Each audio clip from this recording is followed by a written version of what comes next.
최근에 언론과 TV에서 머스크에 대한 인터뷰가 굉장히 많이 나오고 있습니다. 예전에 머스크 하면 괴짜 같은 이미지, 부정적인 이미지도 조금 있었지만 최근을 보신다라면 선한 힘의 원동력이다. 머스크를 긍정적으로 바라보는 시각으로 많이 바뀌고 있습니다. 결국 우리 모두가 동의하는 것은 무엇입니까? 100년, 200년 뒤에 역사책을 쓴다라면 가장 중요한 인물은 일론 머스크가 될 거라는 점이죠. 그래서 많은 분들이 현 시대에 머스크와 같은 시대에 살고 있다라는 것이 축복이라고 말하는 겁니다. 그리고 머스크가 모두를 위한 놀라운 풍요로움이라고 말을 하고 있습니다. 500만 대 휴머노이드 로봇이 24시간 주 7일 동안 일하면 맨하탄을 6개월 만에 건설할 수가 있다. 2040년, 45년에 100억 대의 휴머노이드 로봇이 생겼을 때 세상이 어떻게 변할지 상상해 보라고 말합니다. 그리고 시간이 더 흘러서 2100년까지 간다라면 휴머노이드 로봇은 우리의 삶 속에서 가장 중요해질 것입니다. 결국 이것이 머스크의 말대로 모두를 위한 놀라운 풍요로움을 말하는 것이고 보편적인 고소득 시대죠. 모두가 잘 사는 세상입니다. 그리고 테슬라가 공식적으로 놀라운 풍요로움 상표를 출원했고 회사가 AI 및 로보틱스 비전에 대해서 더욱 깊이 진출을 하고 있다고 합니다. 많은 분들은 이해를 못할 수도 있습니다. 하지만 찐 테슬라 주주분들은 옵티머스가 제대로 나올 때까지 엉덩이를 떼지 않습니다. 옵티머스까지 가는 겁니다. 결국 옵티머스가 모든 것을 바꿀 거라고 보는 거죠. 근데 옵티머스까지 간다라면 너무 조금 시간이 걸릴 수도 있고 결국 우리가 봐야 될 것은 로보택시의 확장이라고 봅니다. 왜냐하면 로보택시가 성공을 하지 못한다라면 옵티머스까지 가지도 못하죠. 결국 올해 하반기 때 확장이 나와야 되는데 머스크가 보여줘야겠죠. 테슬라가 메가팟이라는 상표를 등록했는데 인공지능 컴퓨팅을 위한 모듈식 데이터 센터 하드웨어 시스템이라고 말합니다. 이것을 통해서 사람들이 슈퍼차저에서 작동하는 전용 디지털 옵티머스 유닛과 관련이 있다라고 생각한다라고 하죠.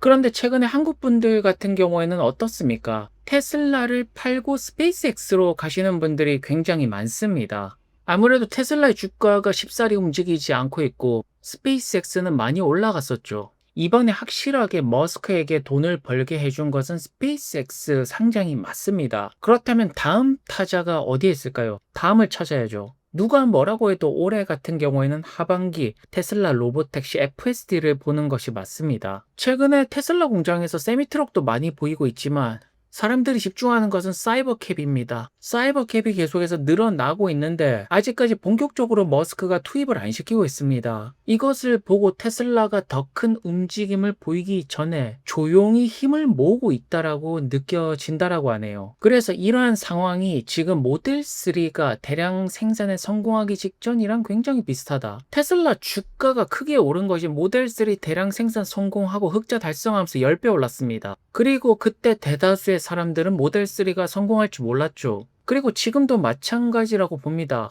대다수의 사람들은 사이버캡의 대수가 얼마나 많이 늘어나고 로보택시가 확장이 되면서 이것을 통해서 큰 수익을 내고 결국 사이버캡을 통해서 주가가 다시 한 번 더 10배가 올라갈 수가 있다라고 보는 겁니다. 이 차량이 미국의 많은 주에 돌아다녔을 때 사람들은 깨닫게 되겠죠. 그래서 테슬라 주주분들은 테슬라 공장에서 이 사이버캡의 대수가 계속해서 늘어나는 것을 보면서 2030년이 가까워지면 테슬라는 전 세계적으로 수많은 로보택시가 자율주행으로 운행이 되면서 막대한 수익을 창출하게 될 것이다. 여기에 동의를 한다면 지금 테슬라로 가는 것이 맞습니다. 그리고 이 수익은 반도체의 수익을 뛰어넘을 겁니다. 이게 가장 크다라고 봅니다.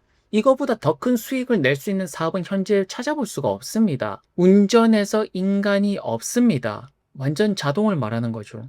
호주에서 모델 Y L 리뷰들이 올라오고 있는데 테슬라 차량 비판하는 리뷰는 안 본 지 너무 오래된 것 같습니다. 그냥 단점이 없는 완벽한 차량이라고 말하죠. 스페인에서 테슬라 FSD 테스트가 진행이 되고 있는데 심각한 사고 보고가 없다라고 합니다. 그런데 사실 많은 분들이 스페인은 그렇게 관심이 없습니다. 스페인에서 FSD가 승인이 나더라도 주가에는 큰 영향을 주지 못하겠죠. 많은 분들이 집중하는 것은 여기입니다. 뉴욕입니다. 뉴욕이 가장 중요합니다. 미국을 대표하는 주죠. 소이어도 뉴욕에 직접 가서 FSD 테스트를 하고 있는데 미국에서 자율주행 난이도가 가장 높은 곳이 결국 뉴욕입니다. 맨하튼에서 제대로 로보택시가 돌아가면 사실상 게임 끝입니다. 미국도 되는 것이고 한국도 되는 것이고 전 세계 어디나 되는 것이죠.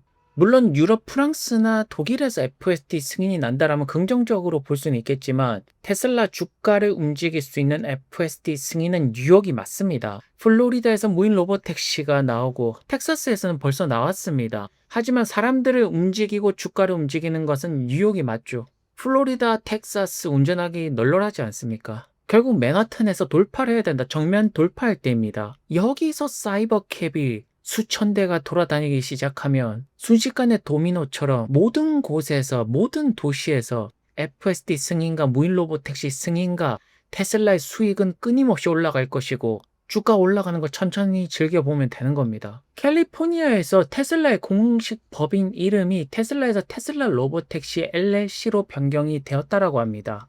캘리포니아에도 사이버캡이 결국에는 투입이 돼야 되는데 이제 힘은 다 모았다라고 봅니다. 하반기까지 한 10일 정도 남았네요.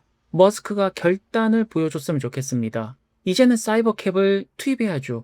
테슬라가 결국에는 문 앞에서 문 앞까지 당신의 차가 당신을 운전할 수 있게 하는 유일한 시스템입니다. 이거 되는 기업이 없습니다. 테슬라가 유일합니다. 경쟁을 할 수가 없는 기술력을 현재 테슬라가 가지고 있죠.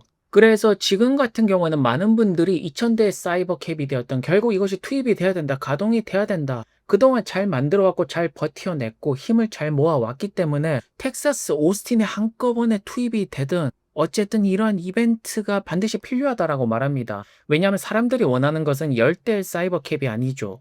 최소 수천 대의 사이버캡이 동시에 투입이 돼서 정말로 말 그대로 미래 도시 같은 모습을 보여주는 겁니다. 많은 분들이 테슬라 로보택시 사이버캡을 이용하는 겁니다. 크게 나오고 언론을 타기 시작한다면 테슬라의 주가는 움직이기 시작할 겁니다. 이제 움직여야죠. 머스크가 이제 움직이도록 만들어야 됩니다. 스페이스X로 돈 벌었으면 다음 돈 벌 거 로보택시로 가야겠죠. 이동해야 됩니다. 오스틴에서는 사이버캡 하차와 탑승 시뮬레이션이 진행이 되고 있다라고 하는데 언제든 출시될 것 같은 느낌입니다. 모델 3 대량 생산 성공 직전인 그런 느낌이라고 말씀하시는 분들도 있습니다. 그래서 하반기 때 최대 호재로 볼 수가 있는 것은 텍사스에 대규모 사이버캡이 투입이 된다. 그리고 뉴욕에서 FSD 승인이 나온다. 그렇다면 우리는 그 순간 테슬라의 주가는 더 이상 세 자리가 아니라 네 자리로 가 있을 것입니다. 연말에 $1000 이상을 보기를 바라보겠습니다. 그럼 감사합니다.